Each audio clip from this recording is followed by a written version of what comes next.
హెబ్రీయులకు రాసిన పత్రిక 11వ అధ్యాయం. హెబ్రీ పత్రిక 11వ అధ్యాయాన్ని మనం 23వ వచనం నుండి 27వ వచనం వరకు కలిసి చదువుదాం. హెబ్రీ 11, 23 నుండి 27 నాతో పాటు మీరు కూడా చదవండి. మోషే పుట్టినప్పుడు అతని తల్లిదండ్రులు ఆ శిశువు సుందరుడయుండుట చూచి విశ్వాసమును బట్టి రాజాజ్ఞకు భయపడక 3 మాసములు అతని దాచిపెట్టిరి. మోషే పెద్దవాడైనప్పుడు విశ్వాసమును బట్టి ఐగుప్తు ధనము కంటే క్రీస్తు విషయమైన నింద గొప్ప భాగ్యమని ఎంచుకొని అల్పకాలము పాపభోగము అనుభవించుట కంటే దేవుని ప్రజలతో శ్రమ అనుభవించటం మేలని యోచించి ఫరో కుమార్తె యొక్క కుమారుడని అనిపించుకొనుటకు ఒప్పుకొనలేదు. ఎలయనగా అతడు ప్రతిఫలముగా కలగబోవు బహుమానమందు దృష్టి ఉంచెను. విశ్వాసమును బట్టి అతడు అదృశ్యుడైన వానిని చూచుచున్నట్టు స్థిరబుద్ధి గలవాడై రాజాగ్రహమునకు భయపడక ఐగుప్తును విడిచిపోయెను. చదవబడిన ఈ లేఖనాన్ని దేవుడు మన వినికిడిలో దీవించినట్లు ప్రార్థన పూర్వకంగా మనం విందాం. ప్రభునందు ప్రియులారా, దేవుని వాక్యం ఇది మానవ జీవితాలను కట్టేది, స్థిరపరిచేది. దేవుని వాక్యములోని సంగతులు దేవుడు మన ప్రోత్సాహం కొరకే రాశాడు. అందుకే ఇదివరకు దినాల్లో విశ్వవాణిలో వాక్య పరిచర్య చేసే రాయసం రాధాకృష్ణమూర్తి గారు, ఆయన పిలువబడేది ఆర్ఆర్కే మూర్తి అని, గుంటూరు జిల్లా సత్తెనపల్లి దగ్గర గోవిందాపురం ఊరికి చెందినవారు. బ్రాహ్మణ కుటుంబంలో నుంచి యేసు ప్రభు నమ్ముకున్నాడు.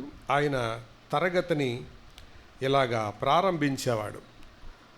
మానవులకు దేవుడు రాసిన ప్రేమ లేఖే బైబిల్ అని. A love letter return to the mankind from God is Bible. ప్రేమ లేఖ గనక వస్తే ఆ ప్రేమ లేఖలో దాన్ని ఆనందిస్తారు కదా, మళ్ళీ మళ్ళీ చదువుతారు. అది ప్రేమలో పడ్డ వాళ్ళకి తెలుస్తుంది. ఆ ప్రేమ లేఖని సీక్రెట్గా చదువుతారు, మళ్ళీ మళ్ళీ చదువుతారు. ఏది అది తప్పు కాబట్టి సీక్రెట్గా చదువుతారు, వాస్తవమైందైతే బహిరంగంగానే చదువుతారు.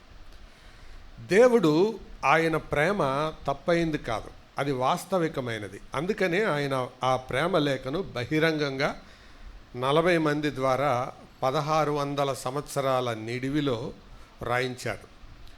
బైబిలు 1600 సంవత్సరాల నిడివిలో 40 మంది విభిన్నమైన సంస్కృతులు, సాంప్రదాయాలు కలిగిన వాళ్ళ ద్వారా రాయబడింది. కానీ ఒకళ్ళు రాసిన దానికి ఒకళ్ళు వ్యతిరేకం కాదు. అది మనం దేవుని వాక్యములో ఉండే ఒక అత్యద్భుతమైన సంగతి అని గ్రహించాలి. ఇప్పుడు క్రైస్తవ జీవితంలో ఉండే బుద్ధి గురించి మనం వింటూ ఉన్నాం. అంతకుముందు వృద్ధిలోనికి తీసుకొచ్చే వినుబుద్ధి గురించి విన్నాం. గత వారం ఏమన్నాం? దేవుని తోడును తీసుకుని వచ్చే సుబుద్ధి గురించి మనం విన్నాం. ఈరోజు బహుమానాన్ని సంపాదించే స్థిర బుద్ధి గురించి మనం వినబోతున్నాం. ఈరోజు నా టైటిల్ పేరు అది, బహుమానాన్ని సంపాదించే స్థిర బుద్ధి. స్థిర బుద్ధి అనేది చాలా ప్రాముఖ్యమైనది అని క్రైస్తవ జీవితంలో మనం ఎరిగి ఉండాలి. అందుకనే రెఫరెన్సులు తీస్తే ఎక్కువ సమయం అవుతుంది కాబట్టి మీరు రాసుకునే వాళ్ళు రాసుకోండి. ప్రారంభంలో 4 రెఫరెన్సులు చెప్తాను, తీయడానికి ప్రయత్నం చేయొద్దు. అందులో ఉండే సారాంశాన్ని మాత్రం చెప్తాను. తర్వాత చదివేవి బైబిల్ తీస్తూ గమనించండి. మొదటిది కొరింథీలకు అపోస్తలుడైన పౌలు రాస్తూ 15వ అధ్యాయం 58వ వచనంలో ఆయన ఇలాగన్నాడు: మీ ప్రయాస ప్రభువునందు వ్యర్థము కాదని ఎరిగి స్థిరులును కదలని వారు. అంటే స్థిరులుగా ఉండాలనేది అపోస్తలుని యొక్క ఆరాటం. స్థిరులుగా ఉండాలనేది అపోస్తలుని యొక్క ఆరాటం. అలాగే రోమా పత్రిక 16వ అధ్యాయం 26వ వచనంలో చూస్తే ప్రభువు ఆయన మిమ్మును స్థిరపరచుటకు శక్తిమంతుడు, సమర్థుడు అని వ్రాయబడింది. అంటే అది ప్రభువు యొక్క సార్వభౌమత్వం, ప్రభువు యొక్క సామర్థ్యం. ఒక వ్యక్తిని స్థిరపరచటంలో ప్రభు సమర్థుడు, ఆయన సామర్థ్యం కలిగినవాడు. తర్వాత అపోస్తల కార్యముల గ్రంథం 11వ అధ్యాయం 23వ వచనంలో అంతియోకయలో ఏర్పడిన సంఘాన్ని, శిష్యుల సమూహాన్ని బలపరచటానికి వచ్చిన బర్నబా అనే దైవజనుడు ఆ సంఘములోని వారిని ఇలా హెచ్చరించాడు, ప్రభువును స్థిర హృదయముతో హత్తుకోండి అని. ఆ తర్వాతే 24వ వచనంలో రాయబడింది, ఆ స్థిర హృదయంతో హత్తుకున్న వాళ్ళనే శిష్యులు అన్నారు, వారినే క్రైస్తవులు అన్నారు. కాబట్టి స్థిర హృదయంతో ప్రభువుని హత్తుకునే వాళ్ళే క్రైస్తవులు, శిష్యులు అని మనకు అర్థమవుతుంది. అది 3వది. 4వది, యేసు ప్రభు పేతురుతో మాట్లాడుతూ లూకాసు వార్త 22వ అధ్యాయం 32వ వచనంలో ఆయన పేతురుతో ఇలా చెప్పాడు, నీ మనస్సు స్థిరపడిన తరువాత నీవు నీ సహోదరులను, నీ మనసు తిరిగిన తర్వాత నీవు నీ సహోదరులను స్థిరపరచుము అని. స్థిరత్వాన్ని గురించి 4 మాటలు చెప్పాను. మొదటి మాట అది అపోస్తలుని యొక్క ఆరాటం. 2వ మాట స్థిరపరచుటలో ప్రభు యొక్క సామర్థ్యం ఉంది. 3వ మాట స్థిరపరచటంలో బర్నబా యొక్క పోరాటం, అంటే వాళ్ళని స్థిరపరచడం కొరకు, వాళ్ళని ప్రోత్సహించడం కొరకు, నిలబెట్టడం కొరకే యెరూషలేము నుండి అంతియోకయకు పంపబడ్డాడు బర్నబా. అది అతని పోరాటం. అక్కడ అంతియోకయలో ఉన్న శిష్యులను స్థిరపరచాలి అనేది అతని యొక్క పోరాటం. అంతేకాదు, ఎవరైతే స్థిరపడతారో, ఎవరైతే వారి మనసు తిరుగుతుందో వారే సహోదరులను స్థిరపరచగలరు. అది క్రైస్తవ జీవిత వాస్తవం. అంటే మనము స్థిరపడనంత కాలం మనం మరొకరిని స్థిరపరచలేం. మనం స్థిరపడనంత కాలం మరొకరిని స్థిరపరచలేం. స్థిరబుద్ధి అనేది మనలో లేకుండా మరొకరిలో స్థిరత్వాన్ని తీసుకురాలేం. మరి స్థిరత్వం లేకపోవడానికి కారణం ఏంటి అని అంటే, బైబిల్లో అనేక కారణాలు ఉన్నాయి, కానీ నేను 2 కారణాలు మీకు పేతురు రాసిన పత్రికలో నుండి చూపించాలని కోరుతున్నాను. ఇది మాత్రం చూడండి, మనుషులు ఎందుకు స్థిరంగా ఉండలేరు అని అంటే 2 కారణాలు.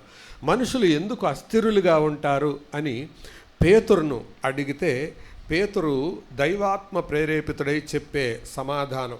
ఎందుకు పేతురు పత్రికలోనే తీసుకున్నాను అని అంటే, పేతురు కూడా అప్పటి వరకు అస్థిరుడు కాబట్టి.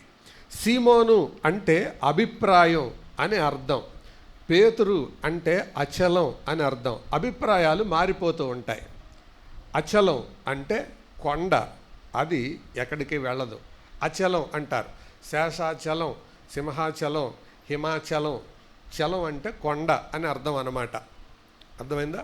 దాని ప్రతిపదార్థం చెప్పట్లేదు, కానీ చలం అంటే, అచలం అంటే కొండని, చలం అంటే చెలించేదని, అచలం అంటే చెలించనిది అని. అభిప్రాయంగా ఉన్న పేతురు స్థిరపడ్డాడు. స్థిరపడినప్పుడు అతని జీవితంలో కలిగిన మార్పు ఎటువంటిదో అపోస్తల కార్యాలు మొదటి 12 అధ్యాయాల్లోనూ తర్వాత పేతురు పత్రికలలోనూ మనం గమనిస్తాం. అస్థిరమైన పేతురును సువార్తల్లో చూస్తాం, స్థిరపడిన పేతురును అపోస్తల కార్యాలు మొదటి 12 అధ్యాయాల్లోనూ పత్రికల్లోనూ మనం చూస్తాం. అంటే అస్థిరతకు పేతురు చెప్పిన 2 కారణాలు చదువుదాం. 2వ పేతురు పత్రిక 3వ అధ్యాయం 16వ వచనం చూడండి. ఇందును గూర్చి వీటిని గూర్చి తన పత్రికలన్నిటిలో బోధించుచున్నాడు. అంటే పౌలును గురించి ఈ మాట రాస్తున్నాడు. పౌలు ఈ సంగతులు బోధిస్తున్నాడు, పత్రికలన్నిటిలో రాస్తున్నాడు. అయితే వాటిలో కొన్ని సంగతులు గ్రహించుటకు కష్టమైనవి. అంటే పౌలు రాసిన సంగతులు చెప్పండి, గ్రహించటానికి కష్టమైనవి. అందుకే మీరు అందరు నా వైపు చూడండి ఒకసారి. నిజంగా మిమ్మల్ని కళ్ళల్లో కళ్ళు పెట్టి చూసి అడుగుతున్నాను, మీరు పౌలు పత్రికలు ఎక్కువ చదువుతారా, కీర్తనల గ్రంథం ఎక్కువ చదువుతారా? నిజం చెప్పండి, చెప్పండి, నిజం చెప్పండి. ఎక్కువగా ఏం చదువుతారు? సామెతలు, కీర్తనలు, మత్తయి సువార్త చదువుతారు. పౌలు పత్రికలు ఎక్కువ చదవరు. ఎందుకు చదవరో పేతురు చెప్తున్నాడు. ఎందుకు చదవరో చదవండి. గ్రహించుటకు కష్టమైనవి, వీటిని విద్యా విహీనులను అస్థిరులైన వారు తక్కిన లేఖనములను అపార్థము చేసినట్టు తమ స్వకీయ నాశనమునకు అపార్థము చేయుదురు. అంటే సరే, దీని సమరీ చెప్తాను నేను, దీని యొక్క సారాంశం. ఎవరైతే లేఖనాలను అపార్థం చేసుకుంటారో వారిప్పుడు అస్థిరులుగానే ఉంటారు. దేవుని వాక్యాన్ని అపార్థం చేసుకునే వాళ్ళు అస్థిరులుగా ఉంటారు. ఒకసారి ఆలోచన చేసుకోండి. నీ ఆత్మీయ జీవితంలో నువ్వు అస్థిరంగా ఉండడానికి రీజన్ నంబర్ 1, వాక్యాన్ని అపార్థం చేసుకో. అపార్థం అంటే ఏంటి చెప్పండి? అపార్థం అంటే ఏంటి అర్థం? తప్పుగా అర్థం చేసుకోవడం ఒక అర్థం, వెరీ గుడ్. ఇంకొక అర్థం, అర్థం చేసుకోవలసినట్లుగా అర్థం చేసుకోలేకపోవడం. ఎక్కడైతే అపార్థాలకు యథార్థాలు అర్థం కావో అక్కడ అపార్థాలే మిగులుతాయి. యథార్థాలు అర్థం కాని చోట ఏం మిగులుతాయి? అపార్థాలు మిగులుతాయి. పౌలు ఆయన రాసిన సంగతులు అనేకులు అపార్థం చేసుకున్నారు. విద్యా విహీనులు అంటే చదువు జ్ఞానం లేని వాళ్ళు, తర్వాత అస్థిరులైన వాళ్ళు అంటే కొంతమందికేమో చదువు లేక అర్థం కాలేదు, కొంతమందికేమో స్థిరత్వం లేక అర్థం కాలేదు. లేఖనాలు అంటే వాళ్ళకి అపార్థం చేసుకోవడానికి పౌలు రాసిన సంగతులే కాదు, ఏమన్నాడు? తక్కిన లేఖనములను అపార్థము చేసినట్లు. అంటే పౌలు రాసినయే కాదు, మిగతా లేఖనాలు కూడా వాళ్ళు అపార్థం చేసుకునే ఉంటారు. దేవుని వాక్యాన్ని విన్నప్పుడు యథార్థమైన హృదయంతో మనం వాక్యం వినకపోతే అపార్థాలే మిగిలిపోతాయి. అపార్థంతోనే మనం లేచి వెళ్ళిపోతాం. అపార్థంతోనే మనం లేచి వెళ్తే మనం అస్థిరులు అని అర్థం. మనం అస్థిరులుగా ఉంటే ఎప్పటికీ స్థిరపడలేము. అంతే, సింపుల్ లాజిక్. ఇది మొదటి కారణం. రెండవ కారణాన్ని ఇదే పేతురు 2వ అధ్యాయం 14వ వచనంలో చెప్పాడు. వ్యభిచారిణిని చూచి ఆశించుచు పాపము మానలేని కన్నులు కలవారును అస్థిరులైన వారి మనస్సులను మరులు కొల్పుచు లోభిత్వమందు సాధకము చేయబడిన హృదయములు కలవారును శాపగ్రస్తులునయుండి. చాలు, ఇందులో 2 సంగతులు కనబడుతున్నాయి. ఒకటి, పాపము మానలేని కన్నులు కలిగిన వారు అస్థిరులుగానే ఉంటారు. రెండవది, లోభిత్వమందు సాధకము చేయబడిన హృదయము గలవారు. అంటే నువ్వు అస్థిరుడిగా ఉన్నావంటే రెండిటి మీద ఆధారపడి ఉంటుంది అన్నమాట. 1 is your eyes, the other is your heart. కళ్ళల్లో పాపం ఉన్నప్పుడు హృదయంలో స్థిరత రాదు, జీవితంలో స్థిరత రాదు. హృదయంలో లోభత్వం సాధకం చేయబడుతున్నప్పుడు జీవితంలో స్థిరత రాదు.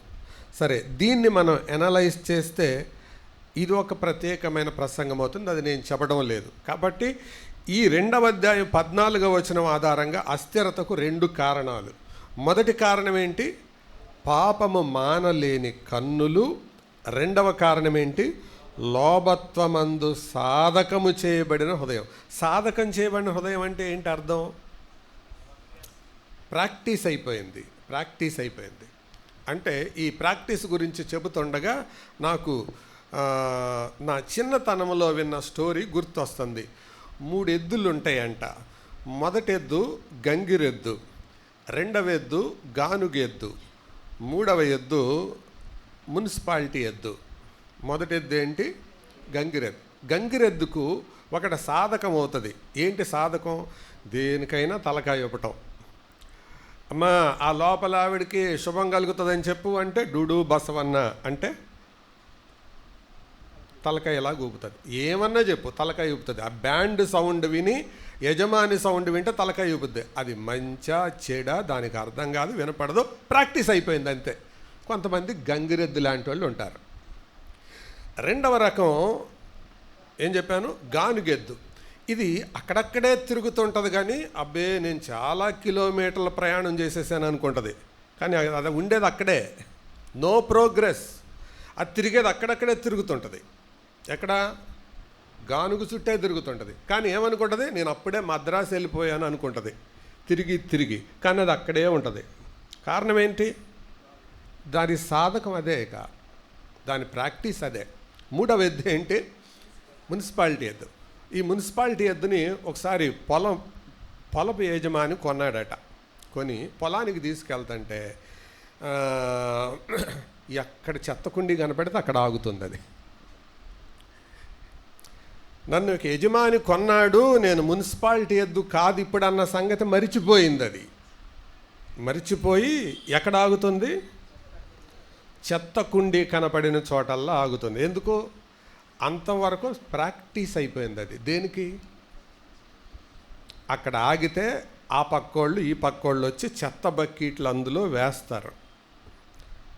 అది వేసుకున్నాక ఆటోమేటిక్గా కదులుతుంది. ఏదన్నా సౌండ్ వచ్చాక బకెట్ ఆ బండికి వేసి కొట్టాక అయిపోయింది అన్నట్టు అప్పుడు కదులుతుంది. ప్రాక్టీస్ అయిపోయింది. అలాగే అస్థిరులుగా ఉండడానికి కారణం ఏంటంటే ఇవే రీజన్స్. ప్రాక్టీస్ అయిపోయినాయి. ఆ పాత అలవాట్లు, పాత నైజం, లోభిత్వమందు సాధకం చేయబడిన అలవాటైపోయింది అది. అందుకు వాళ్ళు ఎప్పటికీ అస్థిరులుగానే ఉంటారు. స్థిరబుద్ధి లేకపోవటానికి ఇవి కారణాలు. మొదటి కారణం చెప్పండి, లేఖనాలను అపార్థం చేసుకోవటం. దేవుని వాక్యాన్ని విన్న తర్వాత ఆ వాక్యం యథార్థాన్ని నువ్వు జీర్ణించుకోలేక అపార్థం చేసుకుంటే ఇంకొక 20-30 సంవత్సరాలైనా నువ్వు స్థిరపడలేవు. అందుకే అన్నాడు పేతురు, నేను మాట్లాడిన మాటలన్నీ నువ్వు ఇప్పుడు అపార్థం చేసుకుంటున్నావు, ముందు నీ మనసు తిరగాలయా, ఆ తర్వాతే స్థిరత్వం అంటే ఏంటో నీకు అర్థమవుతుంది. అప్పుడు వేరే వాళ్ళని నువ్వు స్థిరపరచగలవు. నీ మనసు స్థిరపడనంత కాలం నువ్వు మరొకరిని స్థిరపరచలేవు. అందుకేగా అప్పుడప్పుడు ఇలా వింటూ ఉంటాం మనం. నేను ఇంగ్లీష్ ఎవరికైనా బోధించాలంటే మొదట ఇంగ్లీష్ నాకు వచ్చి ఉండాలి.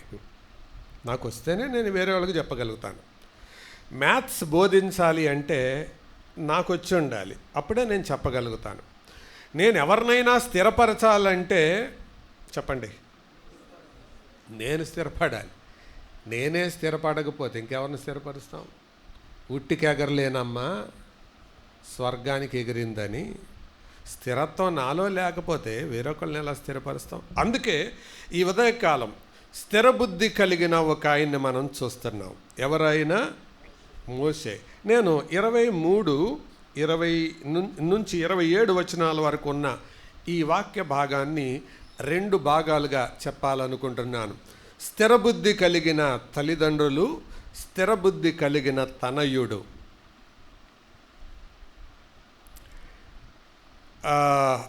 స్థిరబుద్ధి కలిగిన తల్లిదండ్రులు, స్థిరబుద్ధి కలిగిన తనయుడు. స్థిరబుద్ధి కలిగిన తనయుడికి ఉన్న మాట తల్లిదండ్రులకు కూడా చెప్పడానికి కారణం ఏంటో నేను ఆ మాట కూడా మీకు జ్ఞాపకం చేస్తాను. చూడండి, 11వ అధ్యాయం 27వ వచనం. విశ్వాసమును బట్టి అతడు అదృశ్యుడైన వానిని చూచుచున్నట్టు స్థిరబుద్ధి గలవాడై దేనికి రాజాగ్రహమునకు భయపడక. ఓకే, 23వ వచనానికి రండి. మధ్యలో విశ్వాసమును బట్టి రాజాజ్ఞకు భయపడక. రాజాజ్ఞకు భయపడక. తల్లిదండ్రులేమో రాజాజ్ఞకు భయపడలేదు, కొడుకేమో రాజ ఆగ్రహానికి భయపడలేదు. కారణం ఏంటి? స్థిరబుద్ధి.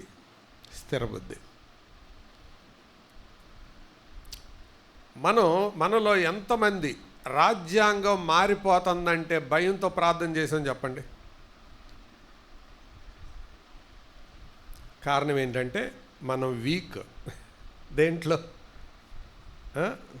విశ్వాసంలో. శ్వాసలో వీక్ కాదు, విశ్వాసంలో వీక్. శ్వాసలో అందరూ స్ట్రాంగే. అది ఏమంటారు, అది పల్స్ ఆక్సిమీటర్ పెడితే అందరికీ 99, 98 కూడా చూపిస్తుంది. శ్వాసలో స్ట్రాంగే మనం, కానీ ఎందులో వీక్? విశ్వాసంలో వీక్. కానీ ప్రజాస్వామ్య దేశంలో రాజ్యాంగం మారుతుందంటేనే అంత భయం వేసిందే. ప్రపంచ రాజ్యంలో, ప్రపంచ సామ్రాజ్యంలో మైనారిటీగా కొద్దిమందిగా ఉన్న వీరిపై ఉక్కుపాదాన్ని మోపే ఫరోను బట్టి ఎంత భయం ఉండాలి, ఆ ఆజ్ఞను బట్టి ఎంత భయం ఉండాలి. కానీ ఆ తల్లిదండ్రుల్లో ఏమీ లేదు, భయం లేదు. పోనీ భయం లేదంటే వాళ్ళ యొక్క డబ్బును బట్టి భయం లేదా? కాదు. వాళ్ళ సంఖ్యాబలాన్ని బట్టి భయం లేదా? అది కూడా కాదు, వాళ్ళు మైనారిటీ. పోనీ వాళ్ళ తెలివితేటలను బట్టి భయం లేదా? అది కూడా కాదు. పోనీ వాళ్ళ ఉద్యోగాన్ని బట్టి భయం లేదా? ఉద్యోగం కూడా వాళ్ళు చేసే పని ఏంటి? ఇటుకలు తొక్కడం, అడుసు తొక్కడం. ఆ ఇటుకలకు కావలసిన గడ్డి పోగు చేసుకొచ్చి అడుసు, ఆ మట్టిని తొక్కడం. తొక్కి తొక్కి తొక్కి అలిసిపోయి విసిగిపోయి అసలు దేవుడే మాతో ఉంటే మాకెందుకు ఇలా జరుగుతుందన్న క్వశ్చన్, నార్మల్ క్వశ్చన్ రావాలి. అది పరిస్థితి. ఆ పరిస్థితిలో రాజాజ్ఞకు భయపడక. ఎందుకు అంటే స్థిరబుద్ధి. దేన్ని బట్టి స్థిరబుద్ధి? విశ్వాసమును బట్టి. విశ్వాసం ఎవరిలో ఉంటుందో వారిలో స్థిరబుద్ధి ఉంటుంది. ప్రియులారా, విశ్వాసము లేని వాళ్ళల్లో స్థిరబుద్ధి ఉండదు. అందుకు ఈ ఉదయం నేను ఒక 4 మాటలు చెప్పాలనుకుంటున్నాను. స్థిరబుద్ధి కలిగిన వారి ఉద్రేకాలు చెప్తాను. 2, స్థిరబుద్ధి కలిగిన వారిని ప్రేరేపించే ఉత్ప్రేరకాలు చెబుతాను. తర్వాత స్థిరబుద్ధి కలిగిన వారి ఉద్దేశాలు చెప్తాను. చివరిగా స్థిరబుద్ధి కలిగిన వారు చేసే కార్యాలు చెప్తాను. మొదటి మాట, స్థిరబుద్ధి కలిగిన వారి యొక్క ఉద్రేకాలు. ఉద్రేకాలంటే భావోద్రేకాలంటే ఇమోషన్స్. వాళ్ళ ఇమోషన్స్ ఎలా ఉంటాయి? ఇప్పుడే చదివాము మనం 23వ వచనంలో, విశ్వాసమును బట్టి రాజాజ్ఞకు భయపడక. 27వ వచనంలో రాజాగ్రహమునకు భయపడక. అంటే ఎవరిలోనైతే స్థిరబుద్ధి ఉంటుందో వాళ్ళ ఇమోషన్స్ ఎక్స్టర్నల్ వాటి మీద భయం ఉండదు. అంటే బాహ్యపరమైన పరిస్థితుల మీద వాళ్ళకి భయం ఉండదు. పరిస్థితులు మారినా ఎంత నిర్భయంగా ఉంటారో. ఎందుకో తెలుసా? నీతిమంతుడు సింహము వలె ధైర్యంగా ఉండును. నీతిమంతులు అని లేదా, నీతిమంతుడు అని ఉన్నట్టుంది నా జ్ఞాపకం ఉన్నంత వరకు. సింగులరా ప్లూరలా? నేను పొరపాటు చెప్పాను చూడండి ఒకసారి. సామెతల గ్రంథంలో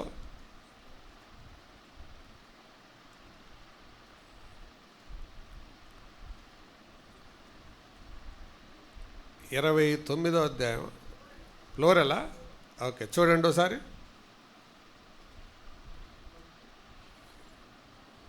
వచనం అది కాదు ఏమ్మా. 28 ఒకటా చదవండి. 28 ఒకటంట.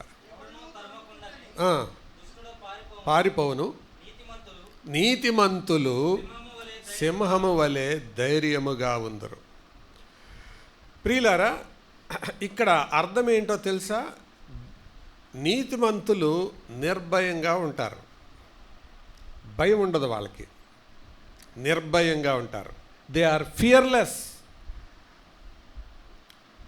లోపల ఉండే నీతి, పరిశుద్ధత, భక్తి ధైర్యం పుట్టిస్తుంది. అందుకనే కృంగిపోయిన యోబును వాళ్ళ స్నేహితులు రెచ్చగొట్టే మాటలు మాట్లాడుతూ విమర్శనాపూర్వకంగానే అన్నారు, కానీ అది వాస్తవమే. నీ భక్తి నీకు ధైర్యం పుట్టించదా అన్నారు. అంటే నీ భక్తి నీకు ధైర్యం తేదా అన్నారు. మరి భక్తి తప్పకుండా ధైర్యం తెస్తుంది, నీతి ధైర్యం తెస్తుంది. ఎందుకు మరి ధైర్యం కోల్పోతున్నాం మనం? నీతి తగ్గిపోయిందా? భక్తి తగ్గిపోయిందా? పరిస్థితులను చూసి ఎందుకు మనం నిర్భయంగా ఉండలేకపోతున్నాం అనేది ఆలోచించాల. అంటే మన భక్తి ప్రమాణాలు తగ్గిపోయినాయా? ఎవరికైనా ముఖం వాస్తుంది, కాళ్ళు వాస్తున్నాయి అని అంటే డాక్టర్ గారు ఏమంటారు? బ్లడ్ టెస్ట్ చేయండి, HB% ఏమైనా తగ్గిందేమో, హిమోగ్లోబిన్ తగ్గితే వాటర్ కంటెంట్ పెరుగుతుంది, శరీర అవయవాలు వాస్తాయి అంటారు. అది అబ్నార్మాలిటీ, అసాధారణమైన పరిస్థితి. మరి మనం ధైర్యంగా ఉండవలసిన సమయంలో అధైర్యపడడానికి కారణం ఏంటి? నీతి ప్రమాణాలు పడిపోయాయా? ఎవడునూ తరుమకుండానే దుష్టుడు పారిపోవును. ఎవడు తరమకుండానే పారిపోతాడు. నీతిమంతులు సింహము వలె ధైర్యంగా ఉంటారు. కాబట్టి ధైర్యం అనేది ఎలాగొస్తుంది? స్థిరబుద్ధిని బట్టి వస్తుంది. విశ్వాసాన్ని, స్థిరబుద్ధి ఎలా వస్తుంది? విశ్వాసాన్ని బట్టి. విశ్వాసాన్ని గురించి ఇక్కడ నేను మళ్ళీ ఒక 4 మాటలు చెప్తాను. ద సోర్స్ ఆఫ్ ఫెయిత్, విశ్వాసం యొక్క మూలం ఏంటో తెలుసా? ప్రభువే. రెండవది, విశ్వాసం యొక్క ఆరంభం, ద బిగినింగ్ ఆఫ్ ఫెయిత్ ఏంటో తెలుసా? వినడం. రోమాపత్రిక 10వ అధ్యాయం. ద బిగినింగ్ ఆఫ్ ఫెయిత్, విశ్వాసానికి ఆరంభం వినడం. సోర్స్ ఏంటి? ప్రభు. ఆయనే. ఎందుకు? విశ్వాసం నాకు కర్త, సోర్స్ ఆయన.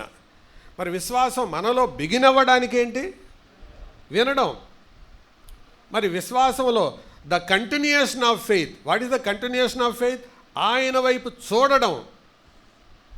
అదే కదా హెబ్రీ 12వ అధ్యాయాలు అంటాడు, విశ్వాసమునకు కర్తయు దాన్ని కొనసాగించేవాడనైనా యేసు వైపు చూచుచు, ఆయన వైపు చూడటం.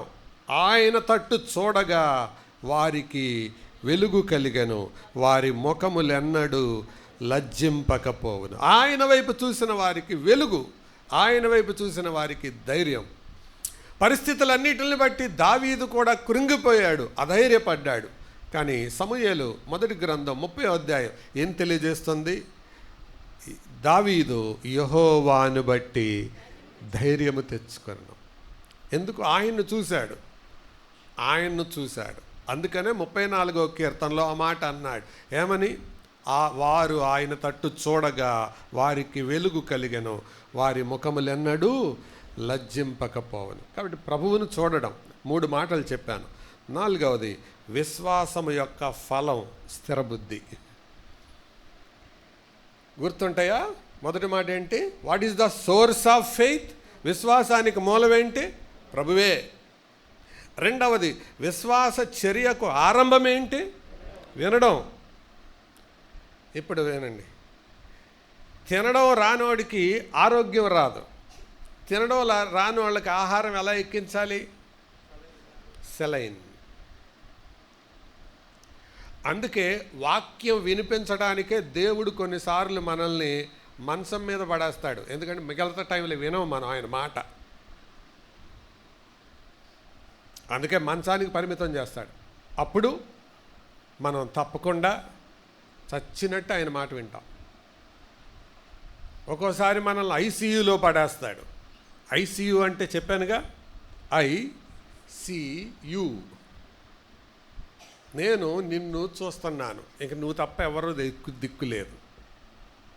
ఐసీయూ, నేను నిన్నే చూస్తున్నాను. ఎందుకు దేవుడు ఆ పరిస్థితికి మనలో కొన్నిసార్లు, అన్నీ అని నేను అంటలేదు, కొన్ని పర్యాయాలు తీసుకొస్తాడంటే ఆయన మాట వినడానికి.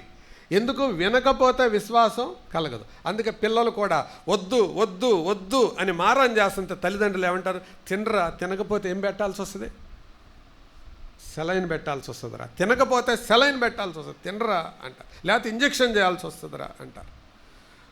వినకపోతే విశ్వాసం ఎలా కలుగుతుంది? కాబట్టి నీలో విశ్వాసం కలగాలి, అది దేవుని యొక్క ప్రయారిటీ. మరి విశ్వాసం కలగడానికి ఏం చేయాలి? నువ్వు వినాలి. మరి వినకపోతే దేవుడు ఏం చేస్తాడు? వినే సిట్యువేషన్ కలిగిస్తాడు. ఇంక there is no other way. వినే పరిస్థితికి లాక్కొస్తాడు. అది కష్టంగానే ఉంటుంది. కానీ ఆయన ఉద్దేశం ఏంటి? మనల్ని బాధపరచాలని కాదు, మనల్ని బతికించాలని. విశ్వాసానికి మూలం ప్రభువు, విశ్వాస చర్యకు ఆరంభం వినడం, విశ్వాస చర్యను కొనసాగించడం ఆయన వైపు చూడడం, విశ్వాస చర్యకు ఫలం స్థిరబుద్ధి. దాని గురించే మనం వింటున్నాం. ఈ స్థిరబుద్ధి కలిగిన తల్లిదండ్రులు, స్థిరబుద్ధి కలిగిన తనయుడు, వారిలో ఉండే ఉద్రేకాలు, ఎవరిలో అయితే స్థిరబుద్ధి ఉంటుందో వాళ్ళు బయట పరిస్థితులకు భయపడరు, ప్రస్తుత పరిస్థితులకు భయపడరు. మన విజయవాడలోనే ఉంటారు ఆయన, దేవుని దాసులు జోబ్ సుదర్శన్ గారు. వాళ్ళ పాప యుక్రెయిన్లో యుద్ధం జరిగే స్థలంలో డాక్టర్గా పనిచేస్తుంది. యుద్ధ బాంబులు పడే స్థలంలో. ఊరికి ఒక మాట అడుగుతున్నాను, మన పిల్లలే అక్కడ ఉంటే మనం చెప్పే మొదటి మాట ఏంటి మీరు చెప్పండి? ప్రార్థన చేయండి అని అంటాం. రెండో పాయింట్, ఇటువైపు ఎక్కడన్నా చూసుకున్నాళ్ళు వచ్చేసారా అంటాం. బాంబులు పడే ప్లేస్లో మరి నేను అడిగాను, ఆయనతో మాట్లాడి, అన్నా మరి బాంబు పడితే అంటే దానికి మనం చెప్పలేం, అది వాళ్ళ కమిట్మెంట్ అంతే. బాంబులు పడతానే ఉంటాయి, అయ్యేం కొత్త కదా, వాళ్ళకి పడతానే ఉంటే వీళ్ళు వెళ్తానే ఉంటారు. ఏంటది? దట్స్ కాల్డ్ ఫెయిత్, ధైర్యం. అది మనం వీఆర్ సన్స్ ఆఫ్ సాయిల్. మనం మన ప్రాంతాలు వదలలేం. మనం నేలపుత్రులం. ఎవరు మనం? నేలపుత్రులు. భారతదేశము నా మాతృభూమి. ప్రభువు కోసం అటువంటి తెగింపు, త్యాగం అనేది అనేక మంది చేశారు. దేన్ని బట్టి? స్థిరబుద్ధి, విశ్వాసం, ఫెయిత్. ప్రియులారా, తల్లిదండ్రుల యొక్క ఆ విశ్వాసంలో భయం లేదు. ఇక్కడ భయం లేదు అన్నదానికి వీళ్ళ ముందు 2 ఆప్షన్స్ ఉన్నాయండి. ఆ 2 ఆప్షన్ నంబర్ 1, మొదటి ఆప్షన్ ఏంటి? మోషేను తీసుకొని వెళ్ళి నైల్ నదిలో పడేయాలి, అప్పుడు వీళ్ళు బతుకుతారు. అదే కదా రాజాజ్ఞ. రెండవ ఆప్షన్ ఏంటి? మోషేను దాచిపెట్టాలి, దాచిపెడితే వచ్చే కాన్సిక్వెన్స్ ఏంటి? వీళ్ళు చేస్తారు. బిడ్డను నైలు నదిలో పడేయడం ఆప్షన్ నంబర్ 1, వీళ్ళు క్షేమంగా ఉండటానికి. బిడ్డను దాచిపెట్టి వీళ్ళు రిస్కులో పడడం ఆప్షన్ నంబర్ 2. చెప్పండి, వాక్యం చదివేంగా ఏం కోరుకున్నారు తల్లిదండ్రులు? చెప్పండి. Option number 2. ఒకవేళ అనుకుందాం, ఆ పక్కనే ఉంటారు కదా, మనం పురుషులు ఎక్కువగా మాట్లాడుకోకపోయినా స్త్రీలు భలే మాట్లాడుకుంటారు కదా. వాళ్ళు మాట్లాడుకున్నప్పుడు పక్కింటి ఆవిడ వచ్చి, యొక్కబేద వదిన, అమ్మ పేరు యొక్కబేదే కదా, యొక్కబేద వదిన ఏంటి సంగతి, మొన్న నువ్వు 9th month కదా, డెలివరీ అయ్యావా? నేను అడగడం మర్చిపోయాను. అరవబాకు, నేను ఎక్కువ మాట్లాడదలుచుకోలేదు. అయ్యాను, దాచిపెట్టాను. అయ్యో, నేను మా అబ్బాయిని మొన్నే పారేశాను. నువ్వు పారేస్తే పారేసావు, నేను అట్లా పారేయదలుచుకోలేదు. ఎందుకు పారేయదలుచుకోలేదు? నువ్వు చస్తావు, చస్తే చచ్చాను. I'm ready to die. అరే, నిన్ను ఆడదాన్ని అని చంపకపోయిన మీ ఆయన్ని చంపుతారు, నువ్వు విధవరాలు అవుతావు. మా ఆయన చస్తే చచ్చాడు. I don't want to leave my child. ఏంటి నీకింత ధైర్యం అంటే, దానికి ఆన్సర్ స్టెఫను తన ప్రసంగంలో చెప్పాడు. అపొస్తలుల కార్యములు 7వ అధ్యాయం. అపొస్తలుల కార్యములు 7వ అధ్యాయం 20వ వచనం. ఆ కాలమందు మోషే పుట్టెను, అతడు దివ్య సుందరుడై తన తండ్రి ఇంట 3 నెలలు పెంచబడి. అతడు దివ్య సుందరుడై. దీనికి మూలమైన పదంలో, మూల భాషలో ఉన్న అర్థం ఏంటంటే, దివ్య సుందరుడు అంటే హీ వాజ్ డివైన్లీ బ్యూటిఫుల్. అంటే మిగతా పిల్లలకలాగా మోషే కనపడలేదు. అదొకటి. రెండవ తర్జుమా ఏముందంటే, అతడు దేవుని దృష్టిలో సుందరుడంట. మోషే ఎవరు? దైవ సుందర్రావు అన్నమాట. వట్టి సుందర్రావు కాదు, మామూలుగా సుందర్రావులు చూస్తుంటాం మనం. కానీ ఈయన ఎవరు? దేవుని దృష్టిలో సుందరుడు. అందుకనే చంపడానికి చేతులు రాలా వాళ్ళకి. అర్థమైంది, ఓ దేవుడు ఒక ఉద్దేశం చేత ఈ బిడ్డను మాకిచ్చాడు. We don't want to lose him. వెంటనే వచ్చే ప్రశ్న యొక్కబేదే అడిగి ఉంటుంది, ఏమండి మరి మీరు చచ్చిపోతాం, అయినా మన దేవుడు చంపకుండా కాపాడలేడా? కాపాడుతాడు. ఒకవేళ చంపేశాడు అనుకో, చచ్చిపోతాను నేను. సరే, మీరు చచ్చిపోయారండి, మరి నేను చచ్చిపోతే? ఏ పిచ్చిదానా, అర్రబాకు. అసలు నా పేరుకి అర్థమే తెలుసా? అమ్రాము. ఏంటిది అమ్రామ్ అంటే అర్థం తెలుసా? గణపరచబడిన జనాంగం అని. అమ్రాము అంటే ఎగ్జాల్టెడ్ పీపుల్ అని అర్థం.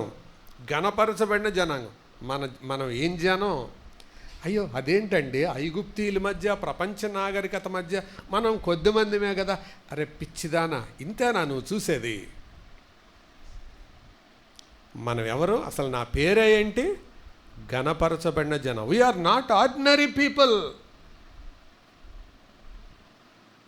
మనము సామాన్యులైన ప్రజలం కాదు, మనం ఘనపరచబడిన జనాంగం. అక్కడ దాకా ఎందుకు? నీ పేరుకి అర్థం ఏంటి? యొక్కబేదు నీ పేరుకి అర్థం ఏంటి అంటే, ప్రభువు మహిమ గలవాడు. మరి నువ్వు దేవుని మహిమ గలవాడని పేరు పెట్టుకున్నావు, మహిమ ఎలా కనపడుతుంది యొక్కబేదు విశ్వాసం లేకుండా? ఇదంతా బైబిల్లో లేదు, నేను ఇలా ఊహిస్తున్నాను. ఆ భార్యాభర్తల మధ్య ఎంత సంభాషణ, ఎంత సంఘర్షణ. దేనికోసం? దేవుని చిత్తమును చేయడానికి, దేవుని సంకల్పాన్ని నెరవేర్చడానికి. ఇంతకీ వీళ్ళ మైండ్ని కవర్ చేసింది ఏంటి? స్థిరబుద్ధి. They determined. వారు స్థిరబుద్ధి కలిగి ఉన్నారంతే. నైలు నదిలోనే ఎందుకు పడేయమన్నాడు అని అంటే, దానికి యాడమ్ క్లార్క్ అనే కామెంటేటర్ ఇలా రాశాడు. ఆ నైలు నదిలో భయంకరమైన మొసళ్ళు ఉంటాయంట. ఒకవేళ పడేసినట్టు పడేసి మళ్ళీ కళ్ళు గప్పి పిల్లల్ని తీసుకొస్తారేమోనని ఆ మొసళ్ళున్న నైలు నదిలో పడేస్తే తీయటానికి కూడా దమ్ము ఉండదని పడేయమన్నారు. అంటే అది పడేయగానే మొసలొచ్చి వాళ్ళని మింగో పీక్కొని లాక్కొని వెళ్ళిపోతుంది. అది పర్పస్. అందుకే నైలు నదిలో పడేయమని స్పెసిఫిక్గా ఆజ్ఞించారు. కొడుకును మొసలి నోట్లో పడేయడానికి ఇష్టపడలేదు. ఎందుకు ఇష్టపడలేదు అని అంటే, బై ఫెయిత్. విశ్వాసం వారిని స్థిరబుద్ధి కలిగిన వారిగా చేసింది. ఇక్కడ మనందరికీ, తల్లిదండ్రులుగా ఉన్న మనందరికీ బహుమానాన్ని తెచ్చే స్థిరబుద్ధి అన్నా కదా, వారు బహుమానాన్ని తెచ్చారు. ఎవరికి తెచ్చారు? ఇశ్రాయేలు జనాంగానికి తెచ్చారు. ఎవరి రూపంలో? తమ కొడుకు రూపంలో. ఈరోజు తల్లిదండ్రులైన మనకు ఒక ప్రశ్న, ఒక సవాల్. మన పిల్లలు దేవుని ప్రజలకు సహకారులుగా లేకపోతే, మన పిల్లలు దేవుని సంఘానికి సహకారులుగా లేకపోతే వాళ్ళ చదువులు ఎందుకు, వాళ్ళ ఉద్యోగాలు ఎందుకు, వాళ్ళ స్తోమత ఎందుకు? తగలబెట్టనా? దేవుడికి పనికిరాని వాళ్ళు ఎందుకండి?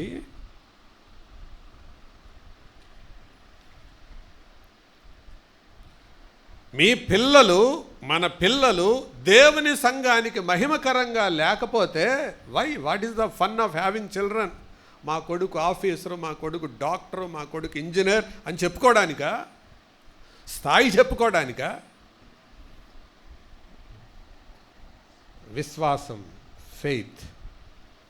ఇక్కడ ఉండే యవన బిడ్డలకు కూడా చెప్తున్నాను, మీరు ఉద్యోగ ప్రయత్నాల్లో ఉండగా ఇదే పెట్టుకొని చదువు. దేవా, నాకు ఒక ఉద్యోగం ఇవ్వు, నేను నీకు ఉపయోగపడే వ్యక్తిగా, నీ సంఘం కొరకు ప్రయాసపడే వ్యక్తిగా, నశించే ఆత్మల కొరకు ప్రయాసపడే వ్యక్తిగా నేనుంటాను ప్రభువా అని ఒక తీర్మానం చేయండి. ప్రభు ఎందుకు ఇవ్వడు? బై ఫెయిత్, విశ్వాసం మీలో స్థిరబుద్ధి పుట్టించాల.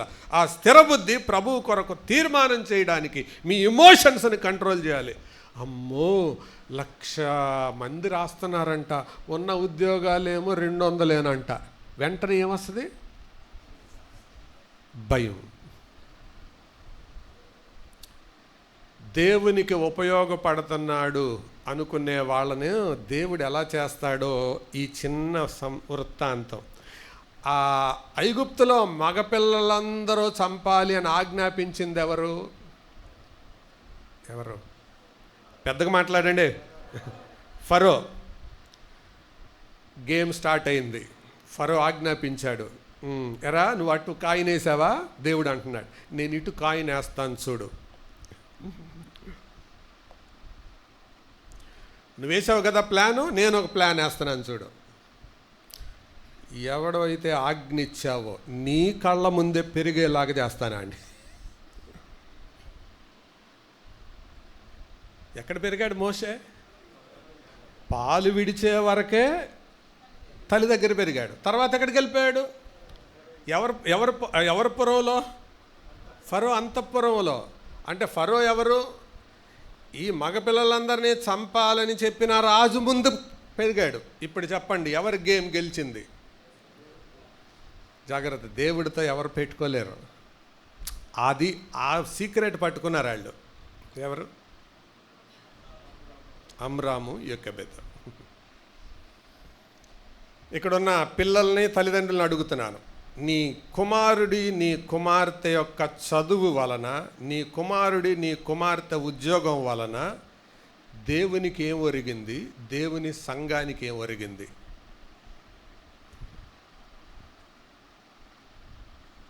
By faith.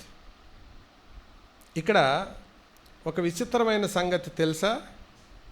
ఈ 11వ అధ్యాయంలో ఇది విశ్వాస వీరుల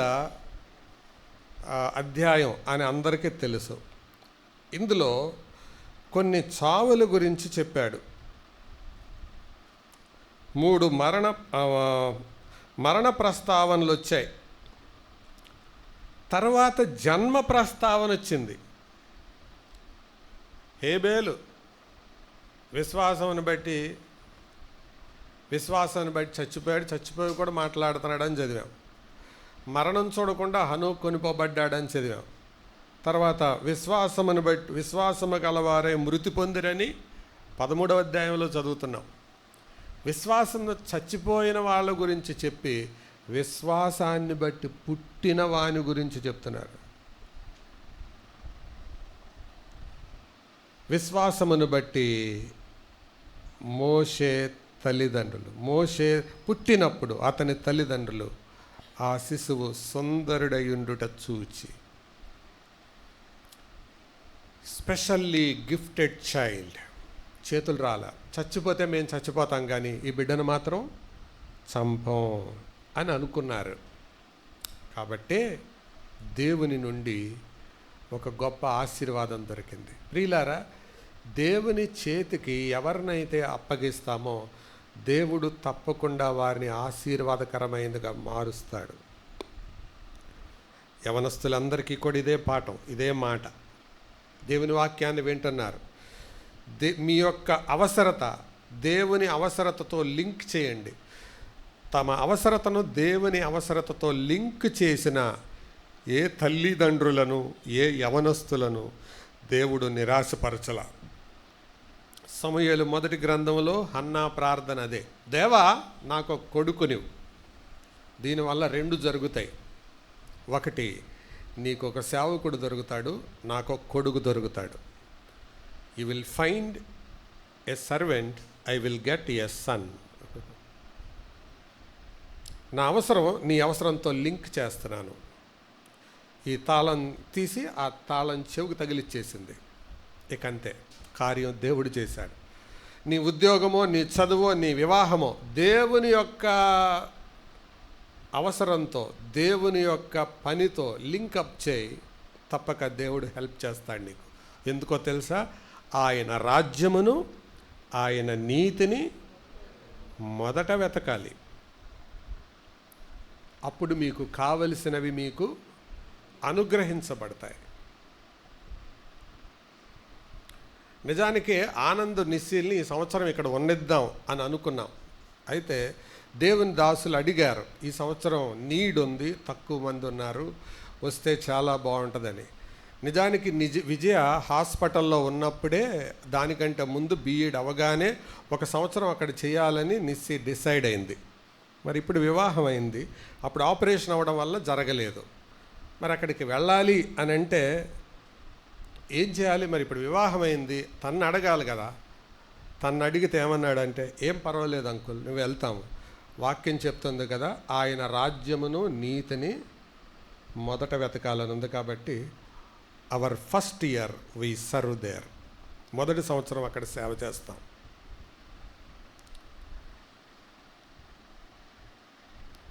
ఆలోచన చేయండి. మనము చదువు, మన ఉద్యోగం, మన స్థాయి దేవుడికేం తెస్తుంది? అది దేవుని ప్రజలకేం తీసుకొస్తుంది? అది లేకపోతే దేవుడు మనకి ఎందుకు సహాయం చేయాలని మనం అనుకుంటున్నాం. Why should God serve? వరకే మన వ్యాపార పరిభాషలో మాట్లాడదాం. Why should God help us? దేవుడు మనకి ఎందుకు సహాయం చేయాలి? మనం బ్యాంకులో డబ్బులు వేస్తాం ఎందుకు? ఎదురు వడ్డీ వస్తుంది కాబట్టి. ఎదురు వడ్డీ రాదంటే ఎంతమంది వేస్తారు? వేరు. ప్రభుకి మనం ఇచ్చినందువల్ల ఆయనకేం జరుగుతుంది? అదే తల్లిదండ్రులు ఆలోచించింది. ప్రియులారా, నేను పిల్లల విషయమై, యవనస్తుల విషయమై చాలా భారంతో చెప్తున్నాను. చాలామంది తల్లిదండ్రులకు చదువులు, ఉద్యోగాలు, ఉద్యోగ ప్రయత్నాలు ఇవే పరమావధి అయిపోయింది. ఆలోచన చేయండి. మీ పిల్లలు భౌతిక సంబంధమైన దానికోసం ఎన్ని గంటలు వెచ్చిస్తున్నారు, ఆత్మ సంబంధమైన నిత్యమైన వాటి కోసం ఎన్ని గంటలు వెచ్చిస్తున్నారు? మీకు మీరే ఉత్తరవాదులు, మీకు మీరే జవాబుదారులు. ఒకానొక దినం దేవుని ఎదుట ఉత్తరవాదులు, జవాబుదారులు. ఆలోచించండి. మోషే తల్లిదండ్రులు బై ఫెయిత్.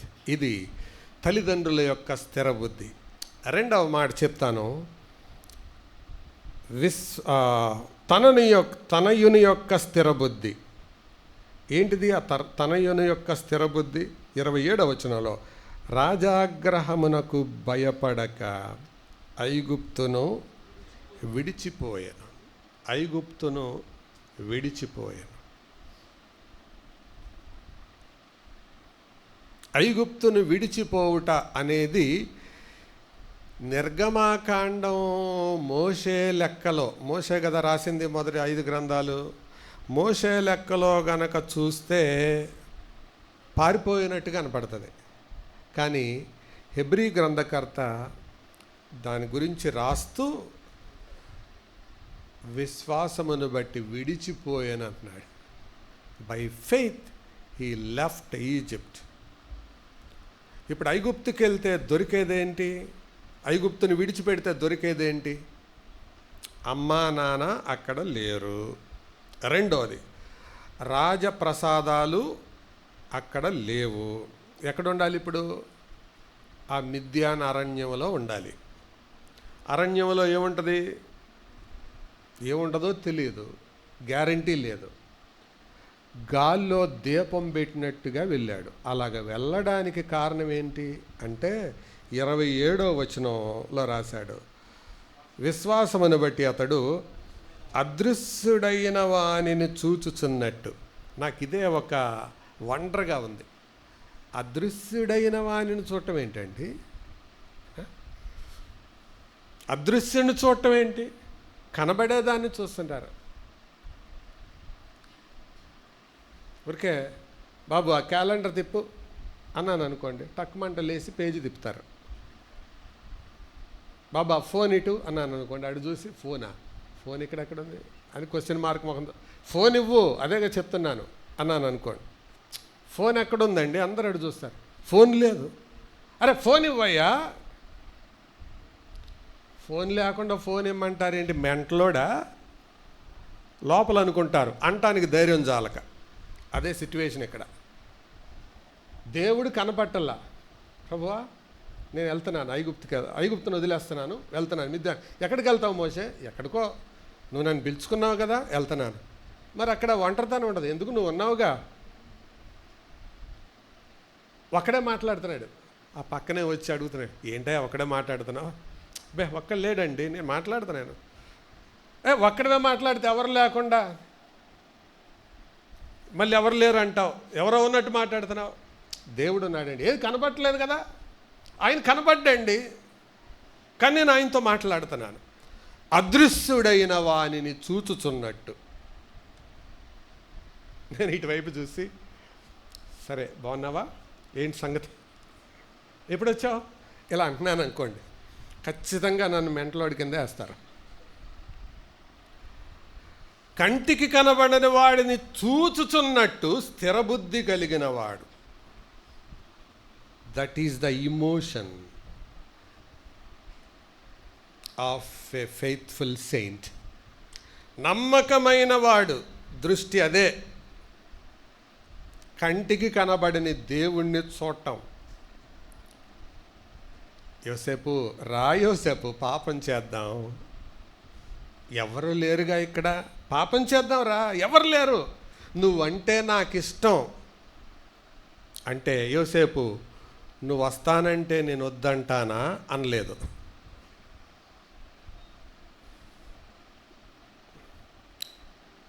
దేవునికి విరోధముగా పాపముని ఎట్లా కట్టుకుంటాను? ఎవ్వరూ లేరు.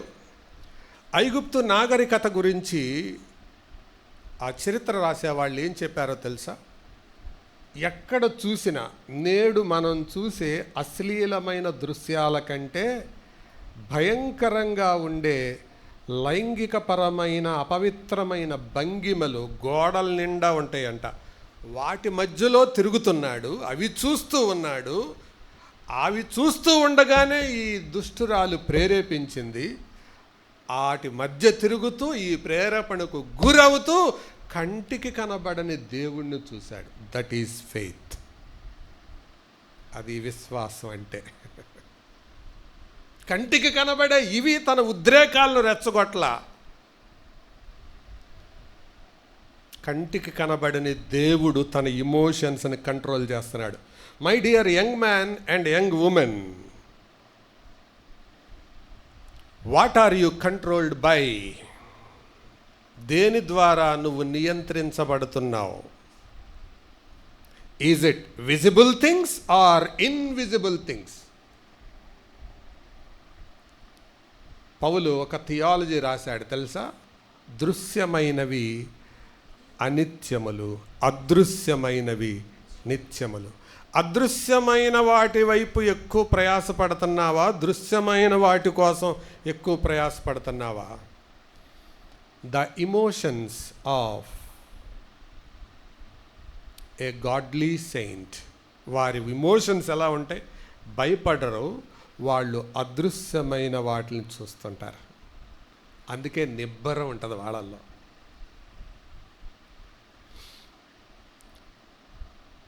సిక్కు మతంలో నుంచి క్రైస్తవ్యంలోనికి వచ్చిన సాధు సుందర్ సింగ్ ఎంతకీ మాట వినకపోతుంటే ఇంట్లో నుంచి గెంటేశారు. అడుక్కునేవాడికి నీళ్లు పోసినట్టు పోశారు. మాట వినకపోతుంటే ఆఖరి అస్త్రంగా తను యవన కాలములో ప్రేమించిన ఒక అమ్మాయిని బాగా డెకరేట్ చేసి అందంగా తయారు చేసి పార్కులో కూర్చొని ఆకాశంలోకి చూస్తూనుండగా అతని దగ్గరికి పంపించారు. ఊక్కుంటా నాట్యం చేసుకుంటా సుందర్ అనుకుంటూ వచ్చింది. ఏ ఫీలింగ్స్ లేవు. సుందర్ అను చెదురుగా నిలబడింది. No feelings. సుందర్ నేను అంది. ఉలిక్కిపడ్డాడు, చూశాడు. నేను. Yes, what do you want? ఏం కావాలి నీకు అన్నాడు. ఏ ఫీలింగ్స్ లేవు. అరే ఏం కావాలి ఏంటి అంటావయ్యా? అంతకుముందు నువ్వు నన్ను ప్రేమించావు, నన్నే పెళ్ళాడతానన్నావు కదా అని అంటే, సారీ, నాకున్నది ఒకే ఒక్క హృదయం. ఆ హృదయాన్ని ఆల్రెడీ ప్రభువుకి ఇచ్చేశాను, నీకు ఇవ్వడానికి ఏమీ లేదు. ఆకాశంలోకి చూసుకుంటానే చెప్పాడు. ఏడ్చింది, గీ పెట్టింది, కాళ్ళ మీద పడింది. సారీ, నన్ను మన్నించు, క్షమించు, నా తీర్మానంలో మార్పు లేదు. ఆ అమ్మాయి వైపు కూడా చూడలేదు, తాకలేదు. అదృశ్యుడైన వానిని చూసే వాళ్ళ భావోద్రేకాలు అలా ఉంటాయి.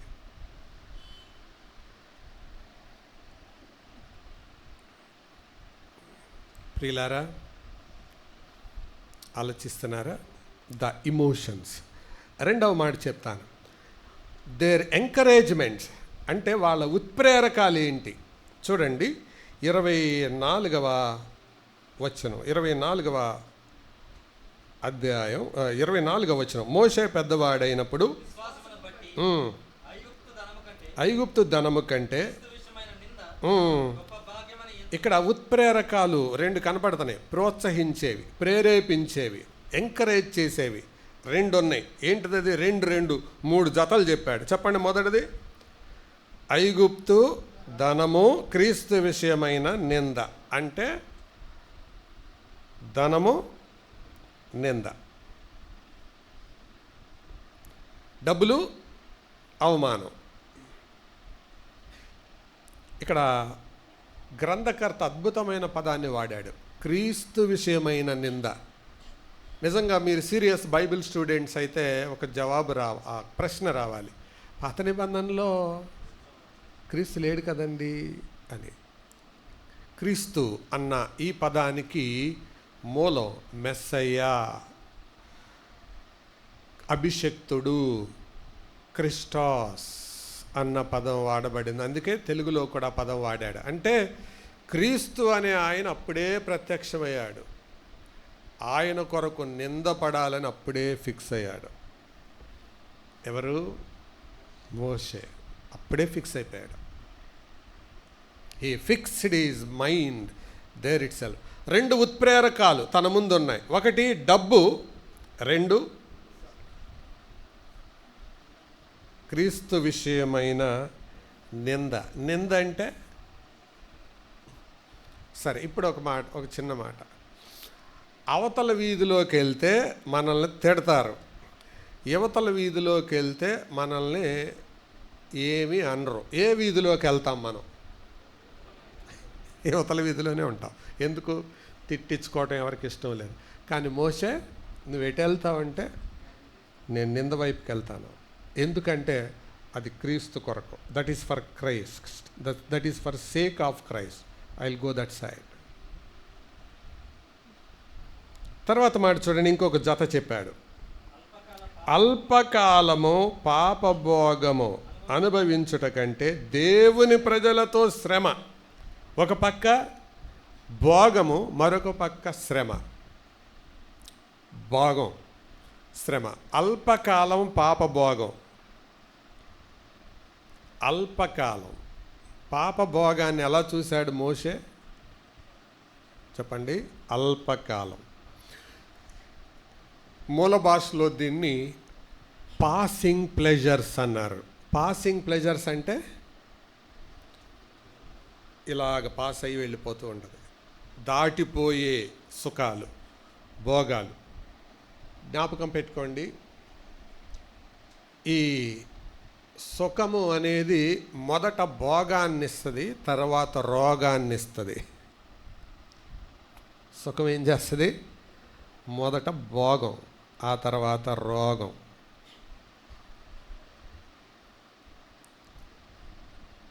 ఏదైనా అంతే, సుఖం అనేది ముందు భోగం, తర్వాత రోగం. ఇదివరకు ఎక్కడికి వెళ్ళినా నడవమనేవాళ్ళు, నడిచే పని చేసేవాళ్ళు. ఇప్పుడు నడవట్లా. అందుకే డాక్టర్ దగ్గరికి వెళ్తే ఏమంటున్నారు? నడవండి అంటున్నారు. అంటే మనం చెయ్యాల్సిన పని చేయలేకపోతే చెప్పాల్సిన రీతిలో చెప్తున్నారు వాళ్ళు. నడిస్తే బతుకుతారండి, లేకపోతే లేదండి అంటున్నారు. సుఖం అనేది మనకి ముందు భోగం ఇస్తుంది, తర్వాత రోగం ఇస్తుంది, ఆ తర్వాత మరణం తెస్తుంది. అందుకే అసలు నాకు ఆ భోగమే వద్దనుకున్నాడు. ఆ భోగం తెచ్చుకోవడం ఎందుకు? రోగం బారిన పడతాం ఎందుకు? శ్రమే పొందుతాను. దేవుని ప్రజలతో, ఆ మాట గమనించారా? దేవుని ప్రజలతో శ్రమ అనుభవించుట మేలు. What a decision, what a choice. తర్వాత ఫరో కుమార్తె యొక్క కుమారుడని అనిపించుకొనుటకు, ఇక్కడ ఈ చాయిస్. ఫరో కుమార్తె యొక్క కుమారుడు అంటే అర్థం ఏంటి? రాజరికం ఒప్పుకోలేదు. మరి అవతల ఏముంది? ఎలయనగా బహుమానమందు ఏముంది? అవతల బహుమానం. ఇటేముంది? రాజరికం. అక్కడేముంది? బహుమానం. రాజరికమేమో ప్రస్తుతం, బహుమానమేమో భవిష్యత్తు. కానీ ఏం కోరుకున్నాడు? ప్రస్తుత రాజరికాన్ని కోరుకోలా, తర్వాత రాబోయే భవిష్యత్తును కోరుకున్నాడు. బహుమానం. బహుమానమందు దృష్టి ఉంచను. ఇవి వారి తన ముందున్న ఉత్ప్రేరకాలు. వేటి వైపు కోరుకున్నారు? మొగ్గు చూపాడంటే దేవుని యొక్క మనస్సు వేటి మీద ఉందో వాటి వైపే చూపాడు. తర్వాత వారి ఉద్దేశాలు ఎలా ఉంటాయి? అంటే చూడండి, వారి ఉద్దేశాలు ఎలా ఉన్నాయో 24వ వచనం మధ్యలో చదువుతున్నాను. క్రీస్తు విషయమైన నింద గొప్ప భాగ్యమని, అందరు చెప్పండి అన్నమాట. ఎంచుకొని అన్నమాట కొంచెం పెద్దగా చెప్పండి. నంచుకున్నట్టు చెప్తున్నారు. ఎంచుకొని, అది ఎంచుకొని చోజ్, ఎంచుకోవడం అనేది అంటే ఎవరైతే స్థిర బుద్ధి కలిగిన వారై ఉంటారో వారి ఎంపికలు కూడా బాగుంటాయి. Their choices are good. వారు ఎంచుకున్నారు. ఏం ఎంచుకున్నాడు అంటే బెస్ట్ ఏదో అది ఎంచుకున్నాడు. లాంగ్ టైంలో ఏది ఉండేదో అదే ఎంచుకున్నాడు. ఎంచుకొని తర్వాత 23వ వచనం, సుందరుడై ఉండుట చూచి. తర్వాత 26వ వచనం, బహుమానమందు దృష్టి ఉంచెను. ఎంచుకొని చూడడం, దృష్టి ఉంచడం, ఇవి వాళ్ళ వైఖరులు ఇలా ఉంటాయి. వాళ్ళ యాటిట్యూడ్స్ ఇలా ఉంటాయి. అంటే సడన్గా నిర్ణయం తీసుకోరాళ్ళు. ఏది ఎంచుకుంటారు ఫస్ట్, విచ్ ఈజ్ బెస్ట్. ఇది దేవునికి మహిమేనా? ఇది నాకు ప్రయోజనమా లేకపోతే దేవునికి ప్రయోజనమా? ఇది నా ఇష్టమా దేవుని ఇష్టమా? ఇది నా సొంత అభిప్రాయమా దేవుని వాక్యమా? అందుకనే ఎంచుకున్నాడు, దృష్టించాడు, చివరకు బహుమానం వరకు వెళ్ళాడు. తర్వాత చివరి మాట, వారి కార్యాలు ఎలా ఉంటాయి అంటే 23వ వచనంలో చివరి మాట, అతని దాచిపెట్టిరి. ఏం చేశారు? దాచిపెట్టిరంటే they were ready for risk. రెండవది, దే వర్ రెడీ ఫర్ త్యాగం, సాక్రిఫైస్ ఎక్కడుందన్నమాట? 26వ వచనం, 24, 26 కలిసి ఉన్నాయి. ఫరో యొక్క కుమారుడనని అనిపించుకొనుటకు ఒప్పుకొనలేదు. అంటే ఒప్పుకోలేదు తను. ఈ రిజెక్టెడ్. మొదటి మాట దాచిపెట్టారు, రెండవది తిరస్కరించాడు, మూడవది 27వ వచనం చివరి భాగం విడిచిపోయాడు. ఇది ఈరోజు ఈ వాక్యాన్ని ధ్యానం చేస్తుండగా వచ్చిన ప్రత్యక్షత ఏంటంటే, విడిచిపోయాను అంటే భయంతో వెళ్ళలా. ఎందుకు ప్రభు సమయం రాకుండా నేనేదో సొంతగా ప్రయత్నం చేస్తూ ఒకడిని విడిపించడానికి ఒకడిని చంపేస్తే, మరి 6 లక్షల మందిని విడిపించడానికి నేను ఎంతమందిని చంపాలి? 6 లక్షల మందిని చంపాలి. కాబట్టి ఇది దేవుని మెథడ్ కాదు, దేవుని టైం కూడా కాదు. ఇక్కడ ఉంటే వాళ్ళు నన్ను చంపుతూ ఉంటారు, నేను తప్పించుకుంటూ ఉండాలి. ఇదొకటి. చంపేవాళ్ళు ఒకళ్ళు, శోధించేవాళ్ళు ఒకళ్ళు. శోధించేవాళ్ళు ఎవరు? ఆపోజిట్ సెక్స్, భోగాలు శోధించేవాళ్ళు. అందుకే వదిలేసి వెళ్ళిపోతే అయిపోలా. అందుకే ఐగుప్తును విడిచిపోయాను. ఆ మాట రాయకపోతే మనం ఇంత ఆలోచించాల్సిన పని లేదు. ఐగుప్తును విడిచి పారిపోయానని లేదు, కానీ ఏముంది? విడిచిపోయాను. విడిచిపోవడంలో ఉద్దేశం ఏంటి? ఇంతే. ఈ భోగాల నుంచి నేను తప్పించుకుంటాను, ఈ ధనం నుంచి నేను తప్పించుకుంటాను, ఈ రాజరికం నుంచి నేను తప్పించుకుంటాను. ఈ రాజకీయాలు నాకొద్దు, ఈ భోగాలు నాకొద్దు, ఈ డబ్బు నాకొద్దు, ఈ సుఖం నాకొద్దు. మరి అక్కడికి వెళ్తే ఏముంటుంది? అక్కడే ఉంటాను, ఉంటే తింటాను, లేకపోతే లేదు. స్థిరబుద్ధి కలిగిన వాడై, స్థిరబుద్ధి యొక్క తీర్మానాలు, ఈ 4 మన మనసులో ఉంచుకుందాం. స్థిరబుద్ధి కలవారి యొక్క ఉద్రేకాలు, స్థిరబుద్ధి కలవారి యొక్క ఉత్ప్రేరకాలు, స్థిరబుద్ధి కలవారి యొక్క ఉద్దేశాలు, స్థిరబుద్ధి కలవారి ఎదుట ఉన్న బహుమానాలు, లేదా వారి చేసే కార్యాలు లేదా చర్యలు.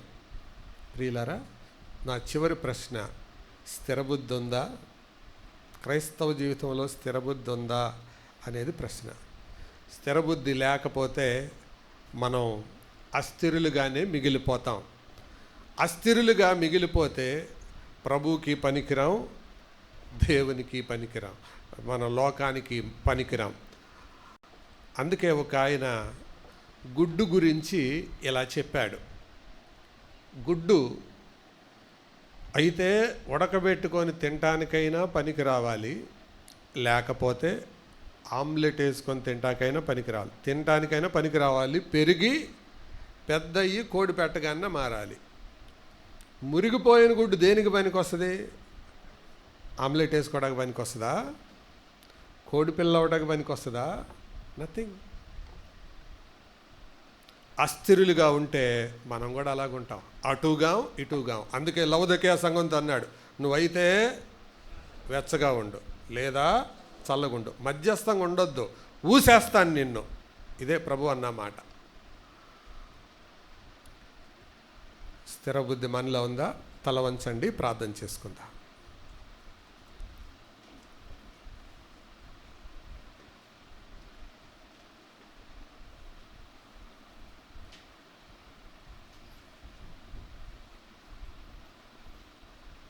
ఇంచుమించు 1 గంట సమయం మనం వాక్యం విన్నాం. వాక్యం తర్వాత మన తీర్మానం ఏంటి? వినే బుద్ధి మనలో ఉంటే వృద్ధిలోకి వస్తాం. సుబుద్ధి మనలో ఉంటే దేవుని తోడును సంపాదించుకుంటాం. స్థిర బుద్ధి మనలో ఉంటే దేవుని నుండి బహుమానం పొందుకుంటాం. ఒక తీర్మానంతో మనం ఇక్కడ లేద్దాం. మోషే తీర్మానాలు ఎంత గొప్పవి! ఉన్నతమైన వాటి వైపు పెట్టుకోలేదు, కానీ దేవుని చిత్తానుసారమైన వాటి మీద దృష్టి పెట్టుకున్నాడు. అదృశ్యుడైన వానిని చూచుచు స్థిరబుద్ధి కలవాడై. మనందరి పక్షంగా రవివర్మ ప్రార్థన చేస్తుండగా మనందరం ఏకీభవిద్దాం. ప్రార్థన చేద్దాం.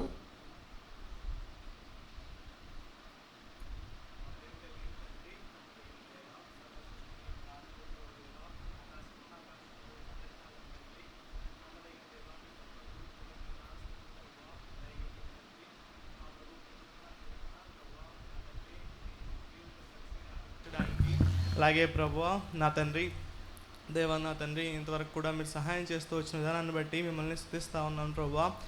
దయగలిగిన తండ్రి, ప్రభువా నా తండ్రి, స్థిర బుద్ధి గురించి మాతో ప్రభువా చక్కగా మాట్లాడిన విధానాన్ని బట్టి మిమ్మల్ని స్తుతిస్తూ ఉన్నాను ప్రభువా. దయగలిగిన తండ్రి, ప్రభువా నా తండ్రి, మాలో అలాంటి విలువలతో కూడిన జీవితాలను మాకు అనుగ్రహించుకొని ప్రార్థన చేస్తూ ఉన్నాను తండ్రి. దేవా నా తండ్రి, దేవా మేము అస్థిరంగా ఉంటే ప్రభా మీకు పనికిరాం, సమాజానికి పనికిరామని మా దృష్టికి తీసుకొస్తూ వచ్చారు. అంతేకాదు ప్రభా వారి యొక్క ఉద్దేశాలు, ప్రభా నా తండ్రి, వాళ్ళ ప్రేరకాలు, ప్రభా నా తండ్రి, దేవా వాళ్ళ ప్రయారిటీస్ ప్రభా అన్నీ వివరిస్తూ వచ్చారు. దయగలిగిన తండ్రి, దేవ మా ఎంపికలు అవి మీ నామ మహిమార్థంగా ఉండడానికి సహాయపడండి. దయగలిగిన తండ్రి, దేవ మీకు భయపడడానికి సహాయపడండి. దయగలిగిన తండ్రి, ప్రభా మాలో స్థిరబుద్ధి ఉన్నప్పుడు ప్రభా మేము దేనికి భయపడమని మీరు సెలవిస్తూ వచ్చారు. మా భక్తి మాకు ధైర్యం పుట్టించేదిగా ఉండడానికి సహాయం చేయండి ప్రభా. దయగలిగిన తండ్రి, కనికరం చూపించండి ప్రభా నా తండ్రి. తండ్రి దేవ రిస్క్ తీసుకోవడానికి ప్రభా మాకు కావాల్సిన సామర్థ్యం, సహాయం ప్రభా మీ మీద ఆధారపడడం మాకు నేర్పించండి ప్రభా. భోగాల వైపు తండ్రి దేవ ఏవైతే ఏదో తుచ్చమైన అభిలాషలు ఉన్నాయో వాటిని విసర్జించడానికి కూడా కావాల్సిన కృపను ప్రభా, స్థిరబుద్ధిని మాకు అనుగ్రహించండి ప్రభా. కృప చూపించమని, మా ఎంపికలు సరిగా ఉండడానికి సహాయపడమని దేవా నా తండ్రి. ఏవి విడిచిపెట్టాలో వాటిని విడిచిపెట్టడానికి సహాయం చేయండి ప్రభా నా తండ్రి. మోషే వలె బహుమానమందు దృష్టి ఉంచడానికి ప్రభా, అదృశ్యుడైన వారిని చూచినట్లుగా మేము ప్రభా ఆ స్పృహలో, ఆ కాన్షియస్లో మేము ఉండడానికి సహాయం చేయండి ప్రభా నా తండ్రి. ఇది విని మేము మోసపరుచుకోకుండా మమ్మల్ని ప్రభా అలా జీవించడానికి సహాయం చేయమని వందనాలు చెల్లిస్తూ మా ప్రభువును రక్షకుడైన యేసు ప్రభు వారి నామంలో ప్రార్థించి అడిగి పెట్టుకుంటున్నాను తండ్రి. ఆమేన్. తండ్రి, కుమార, పరిశుద్ధాత్మదేవుని తోడు, కాపుదల, భద్రత సదా మనతో ఉండి ఆయన రాకడ కొరకు మనలను వినుబుద్ధితో, సుబుద్ధితో, స్థిరబుద్ధితో సిద్ధపరిచి నడిపించునుగాక. ఆమేన్. అందరికీ వందనాలు.